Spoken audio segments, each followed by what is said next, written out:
English Okay, channel, I was and wondering. the Tory is one of them. Yeah. I guess in the interim, basically, our expectations in terms of driving conduct are fairly straightforward. I will be one of your stewards today, incidentally.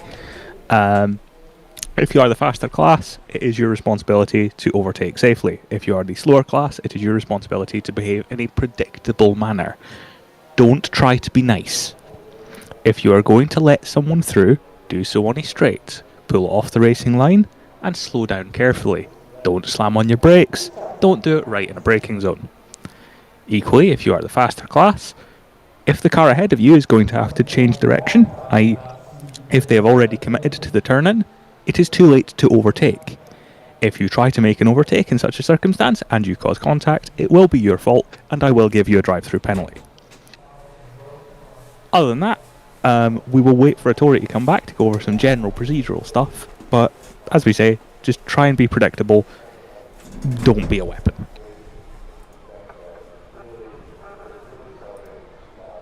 Although we welcome everyone to enjoy these racing events, safety is paramount.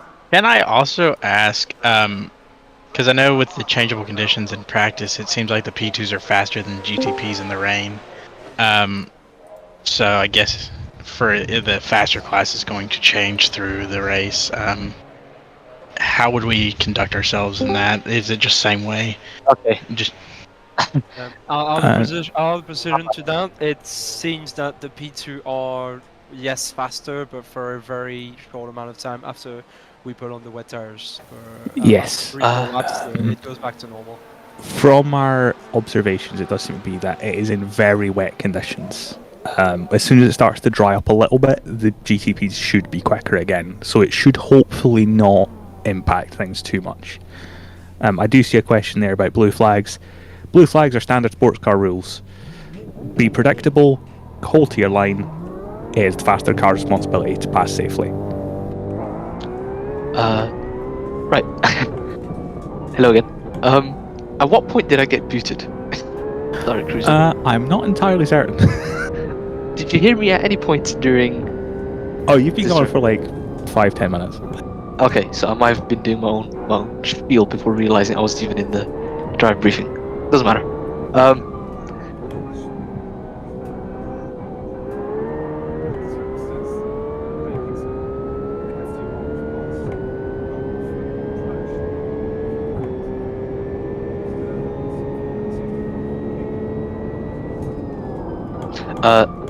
If I jump in, no safety car. It is a considerable effort to try and manage the way the safety car works, especially on the road side of things.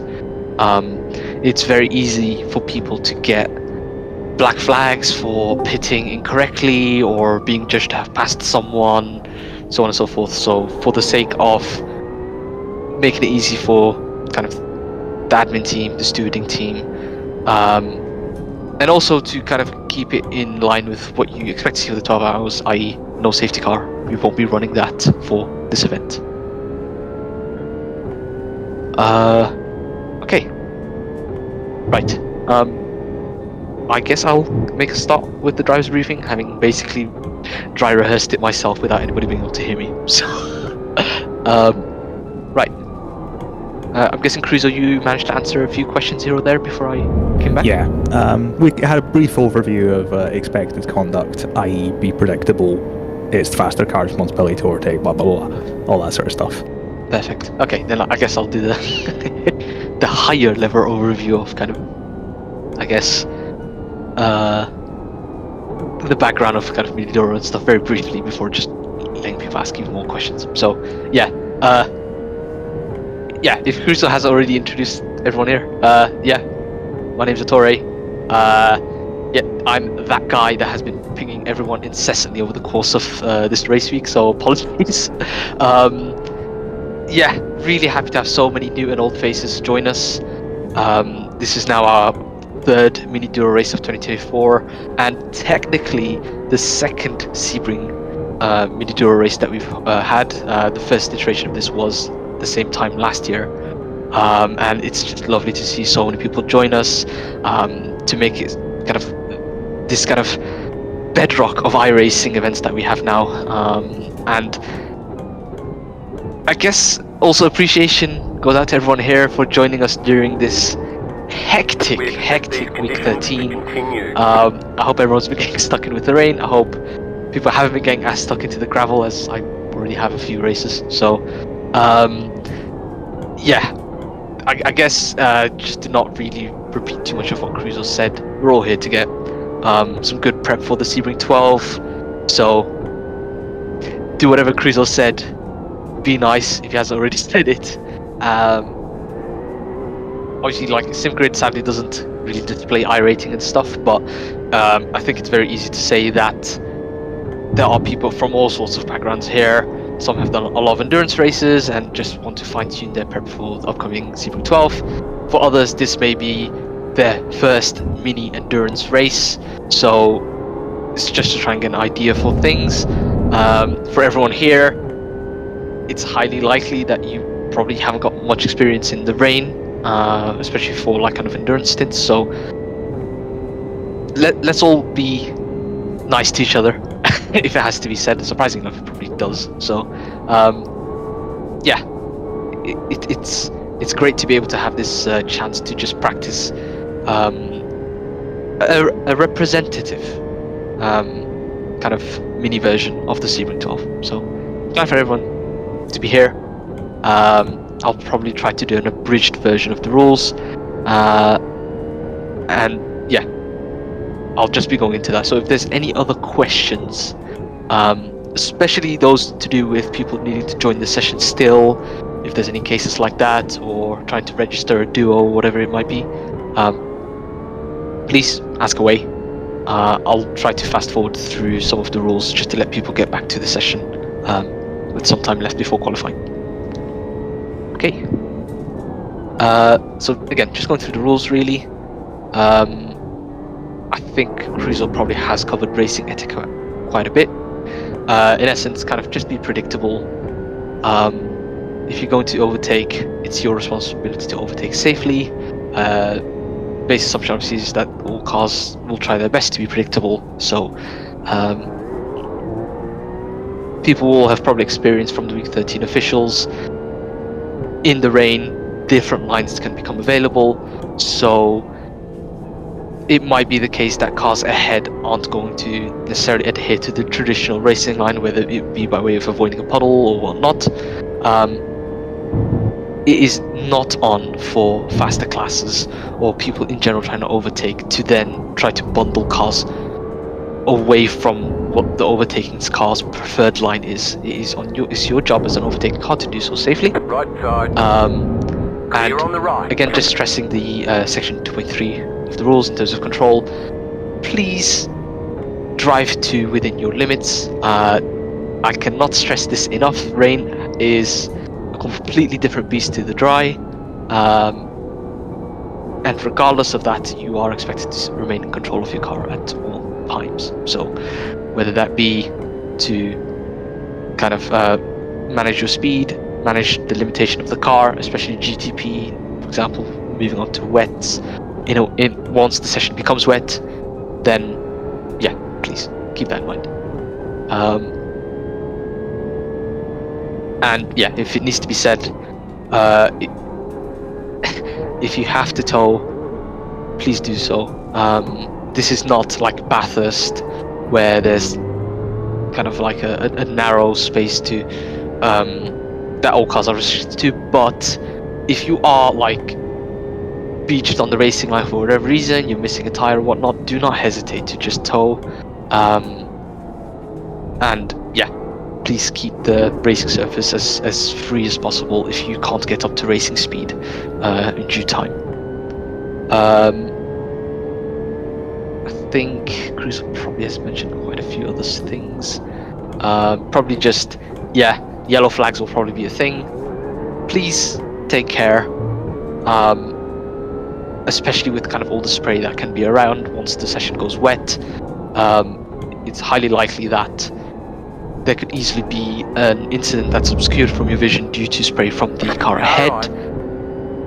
Clear on the right. Please take whatever precaution you need to be able to safely pass through such incident zones that are kind of noted by yellow flags. And also in general, just be aware, even if there is the reduced visibility from spray. Race direction and kind of stewarding. We thankfully have the stewarding services of Cruzo and Pathman, who will be dishing out appropriate penalties. These will be done by way of the all admin command, so everyone should be available. Everyone should be able to see the results of such incidents. If you are involved in an incident and it is the case that the stewards haven't messaged about it in the kind of the chat box, it could be the case that maybe there's a little backlog, or it could be the case that it just hasn't come to their attention. We are trying to use the race control stewarding app, so it tries to highlight incidents, but as with any other iRacing event we have, if it's the case that there's an incident that kind of goes by the wayside, do not hesitate to send in a kind of an incident report. The details of such are available in MD rules. Naturally, iRacing does not allow stewards to implement time penalties directly into race results. So for the race, the case is that if you get a time penalty, please continue racing as normal. Time penalties are assigned post-race. And if you do get one of the in-game iRacing penalties, i.e. a stop and go penalty for whatever the duration of the time is, or a drive-through, you will be expected to serve this penalty. There is no reason for the game to give you one of these penalties that are, if you will, unjustified. Either it will be from the stewards, or it will be one of the game's automated penalties, such as you refusing to serve a slowdown, or speeding in the pit lane, or some egregious track cut that immediately goes to a drive-through or stop and go penalty. And on the subject of slowdowns, I will be touching on the kind of slowdowns that you will be getting in this race, in terms of kind of off-track cuts and such, but I'll be getting to that. And yeah, post-race, understandably there might be some decisions that come out that you don't necessarily agree with. You may have the right to protest such decisions. Again, the details of such are listed in the rules channel. Okay, so I think that's roughly kind of like the standard kind of guidelines and expectations for the race. Specifically for Sebring, we ask for some procedures to be followed that aren't outright policed by the game. This is rules that we insist on and we would like for you to follow, and we expect you to follow, just for the sake of the safety and smooth running of the event. So the first of which is the 7-second gap between classes for the formation lap. It is thankfully we've decided on a dry race start, so there will be no rain for the opener of the race, nor will there have been rain prior to the race start. So you're expecting to see a dry track regardless. As you might have seen from officials and IMSAs in the past, please, if you are the kind of the leader of your class when it comes to the formation lap, you are expected to keep a 7-second gap to the class ahead. This is to allow for some breathing room in the case that there are issues with cars ahead of you in the formation lap. Also, please do not weave or brake check on the formation lap, especially towards the end of the formation lap, because with this kind of train of cars that we have, it can be very easy for someone to brake check at the head of that pack, and the person behind will have less time to kind of react to that, and the person behind that even less and less and less, to the point where someone is going to get hit or someone has to take evasive action. So please don't brake check or weave for the formation lap. So that's what some of the things for that. And also a new rule for the MiniDURO has been that whilst all classes are going on green, So even with the gaps, especially the GT3s or technically the GTDs, you will likely get the green flag whilst on the back straight. For all classes, please do not overtake the car directly in front of you unless they've gone off or they've had an incident. We have seen in the past that, and people have probably experienced this in officials, where if cars are kind of like all going on green, it could be the case that some cars might be having a slightly slow start, others will try and overtake, and suddenly it's full wide into the hairpin before they've even started the lap on properly. So for the sake of keeping things clear and safe for all the drivers involved, please do not attempt to overtake the car ahead of you until you have passed the start finish. So if it's the case that the line on the other side, the one that you're not in, manages to get a relatively good start, they can continue on, but you as a driver within the formation lap are not allowed to overtake the car ahead of you. So we're expecting to see clear lanes heading through the formation lap, and upon green, that those lines maintain all the way until the start. That's it, go! Until the start finish. I understand that that's probably a new rule that people aren't used to. I will happily repeat that or clarify things if people are unsure about what I've just mentioned.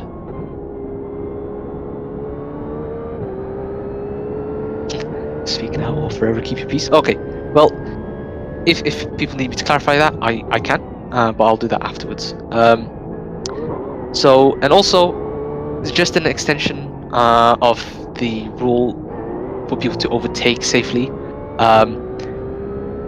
especially for the pit entry here. It's very tight, and it is obviously following Sunset Bend, the final corner, which is it's a very, very fast corner, and people would have to check up to try and make that pit entry. If you are behind such a car, naturally some cars will not use the pitting in macro command that's available to drivers, and obviously the standard is that most people don't use it, but regardless, some cars will need to pit.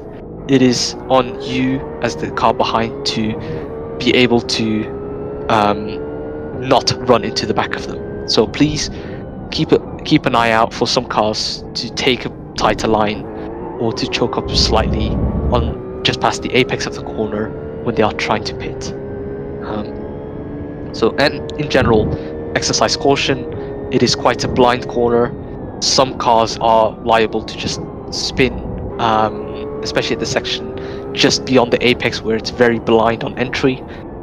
We have a lot of solo drivers in this race, so naturally there's no spotter to warn you of such a case, especially cases where the yellow flag for whatever reason may not be flown. So keep an eye on your relative where possible and exercise caution.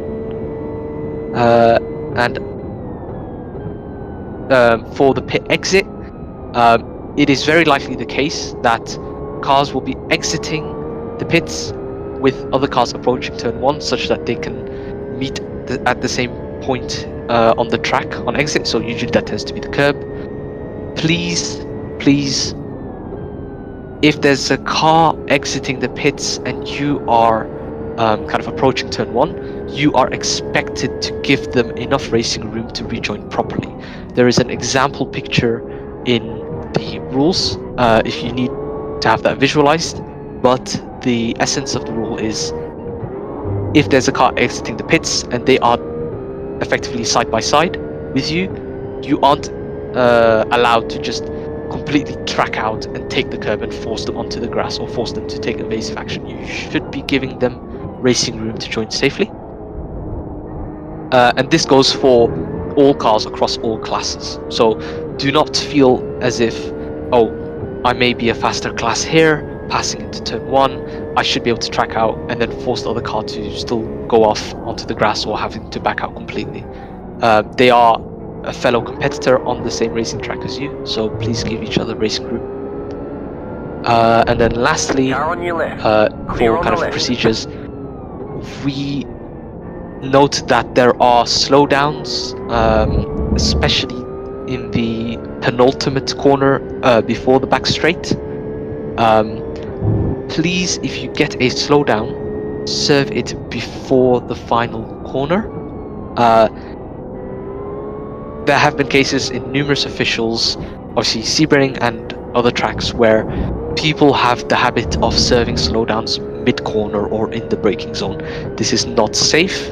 It is liable to cause incidents, and especially in the rain, if you have a slowdown, it is exacerbated by the fact that you, as the car ahead, will be throwing up spray to the cars behind, so they may not even see you slow up to serve such a slowdown. So please, if you get a slowdown, go off the racing line, so preferably on the right side next to the wall, serve it safely, and then continue on into the corner once you've served such a slowdown. If you are found to have caused an incident that has been as a result of you trying to serve a slowdown in a corner, you will likely be punished very harshly for this. It is not safe.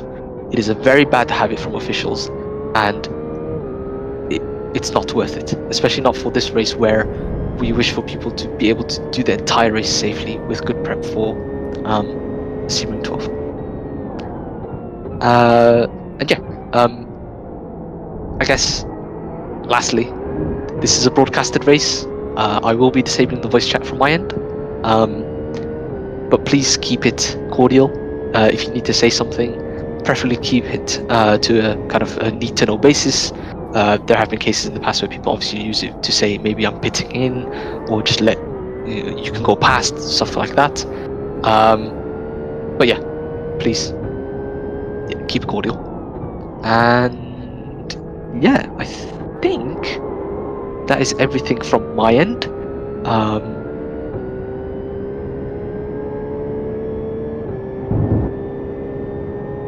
You will have to change tires at least once. I have specifically made the rain spells within this race long enough where it is highly unlikely that you can just stay on dries the whole way. So please, if you have already practiced, try and do change of tires in the pits. You should be able to access your black box if need be to change the tires from dries to wets and vice versa. Okay, I will leave my bit there. If people have any questions whatsoever, I will stay here until the end of practice. And other than that, please have fun. And yeah, have fun. There's not much else to say from my end, unless Cruiser or Pathman or any of the other admins wish to say anything else. No, nothing from me, though I may pick on one of you to give you a drive-through just to make sure all our tools are working. That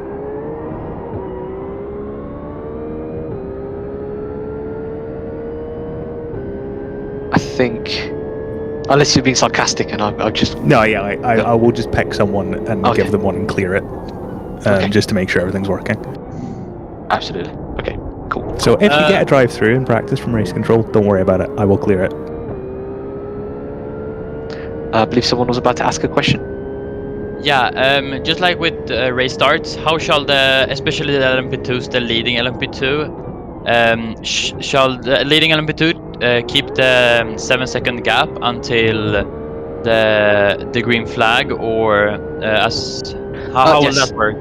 So again, all cars will be going on green. It is the leader of the LMP2 and the leader of the GT3 to ensure that until green flag that there's that 7-second gap. So please keep that 7-second gap as best you can. And then upon green, you're free to just go racing. Again, with the rule that you can't overtake the car directly in front of you. Does that make They say you sense? cut the course. You'll have to slow down Yeah. and give up the time gained. Great. So, so if the hypercars, for example, starts before the green flag, should we wait the green flag, or should we? If you somehow can see the GTP leader go, that's on the leader. But please go on green flag. Okay. It is likely that the game will recognize that the leader's gone. The Okay. GTP leader shouldn't be outright leaving a big gap to the safety car anyway. The GTP should just obviously be right behind the safety car. Once the safety car peels in, obviously he is the designated leader and he paces everyone up to the line. And then usually the game is okay enough where the moment the GTP leader goes, it will be green flag. But for everyone else behind, kind of first, the P2s and the GT3s, please, you're going on green and don't overtake until you get to the start finish. This is again just for the safety of everyone. We don't want 4 or 5 wide in Sunset Bend. So. Okay. Thank you. My pleasure.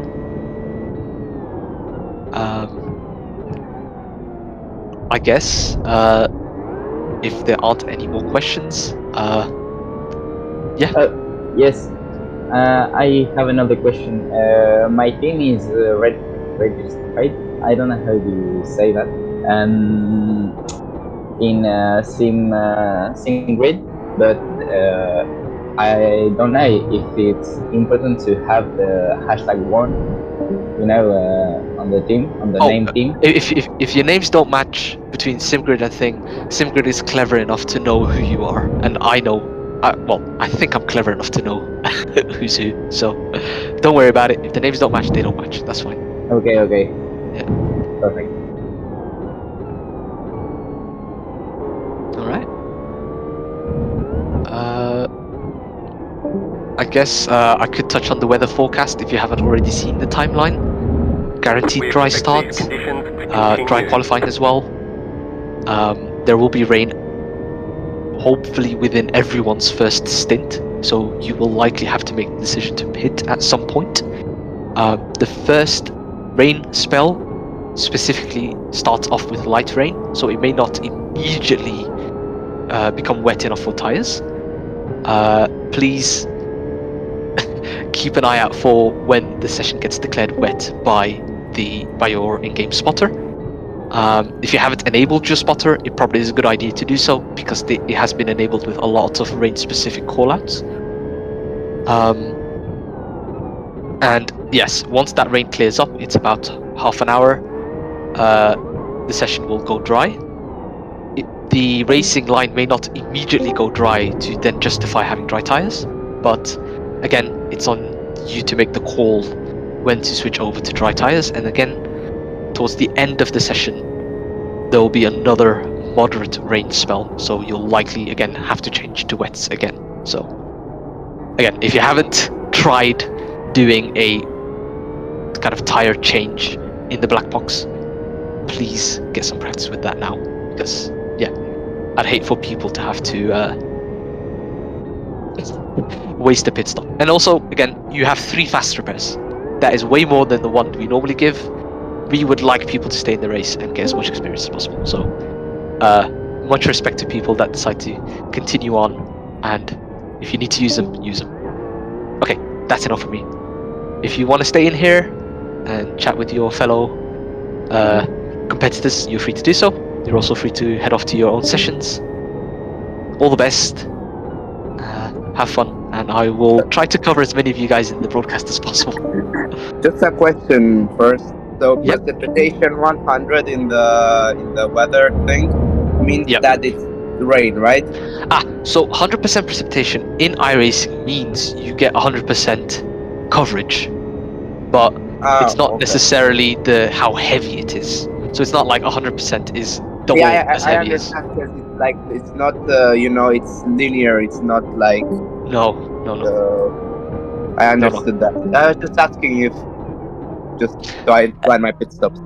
Yeah, I mean, honestly, it's this entire week I've been like trying to understand the numbers and the radar as best as I can. We're all rookies, but I think that's roughly how it works. So, it's it kind of like gives you a bit of comfort to know that everybody's still not like a pro at the weather. Absolutely. I know I'm not a pro. I feel like I'm not think beyond a rookie. So yeah. Well, thank you very much. My pleasure. See you around. Yeah, absolutely. See you.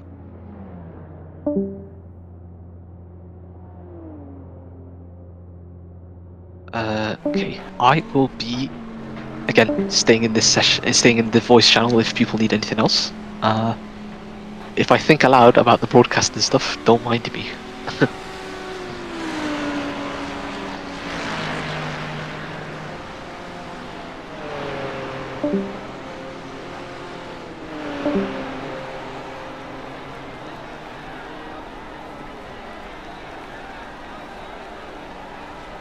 We're done. Get going. I realize I probably could have said something about GTPs just being really bad in the wets, but I think if you've been driving GTP, then you'll have probably experienced that in the visuals. So. Yeah, we did have honestly, we'll just see it happen in front of us. Yeah, it's been an interesting thing trying to push the hosted the daily hosted sessions, because I think I've wanted to do something similar in the past, but rain has forced my hand. So people have had chances to see the rain in action.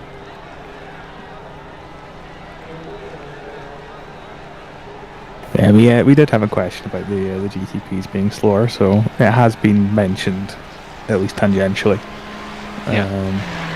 How heavy are we looking at for the rain? I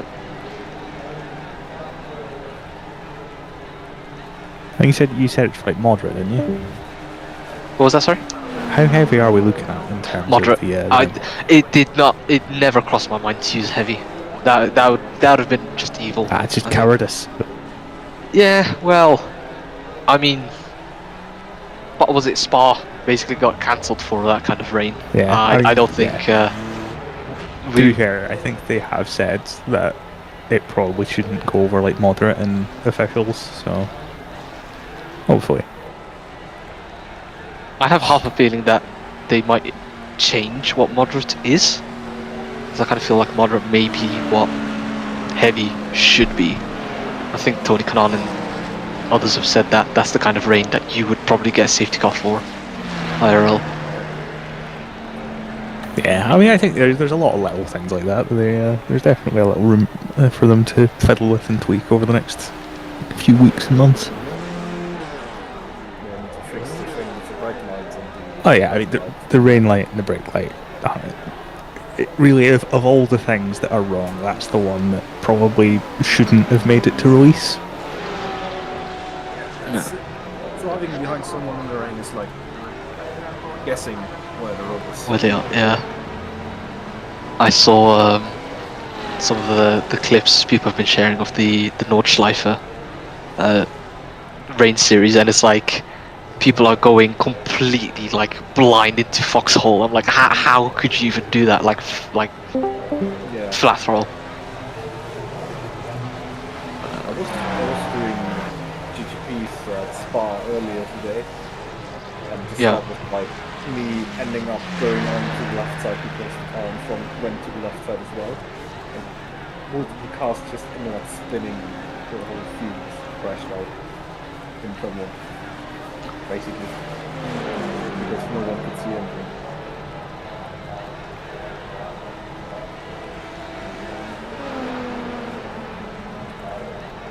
I've basically just delayed all of my racing until after MiniDURO. It was just way too busy to try and get really stuck in. But I managed to at least do like 1 or 2 hosted sessions myself, just to get some practice.